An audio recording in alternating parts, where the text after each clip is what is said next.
الحادقات عارفاكم كتعرفوا طيبوا اللوبيا، ولكن ما فيها باس غطيبي جربي طريقتي. عندي لوبيا طبعا بيتها مفزقه، 2 حبات صغار ديال البصله كنحكهم، و2 حبات ديال المطيشه صغار حتى هما كنحكهم.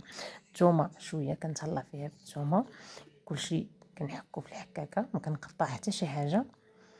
عندي حبه ديال الخيزو وعندي مصيرنات ولا الشحيمه. عندي اللوبيا كما قلت لكم منقيه ومرقده. كنضيف الزيت، ملحه، ابزار، زريعه ديال القزبور، شويه ديال الفلفل الحمراء، شويه ديال الخرقوم، سكنجبير، قبيصه ديال الكمون، المعدنوس طبعا. وكناخذ الطنجره ديالي وكنحطها على النار. هاد المرحله هذه هي اللي كتخلي اللوبيا كتجي ملبنه خاتره. اش غادي نقول لكم، واحد المذاق فيها وواحد البنه كتجي ما كتشبعوش منها بمعنى الكلمه. كما قلت لكم غطيبوا اللوبيا. جربي هاد الطريقه.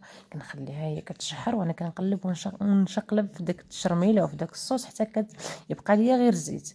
كنروي ولا كنمرق النجره ديالي على نار مهيله. نقص النار ونخلي اللوبيا ديالي طيب. وها هي كتجيني حد قدو اللوبيا، كتجي طيابها زبده كما كيقولوا، والنسمه ديال دوك الشحيمات ولا دوك القديدات شهوه منهم بالصحه والراحه.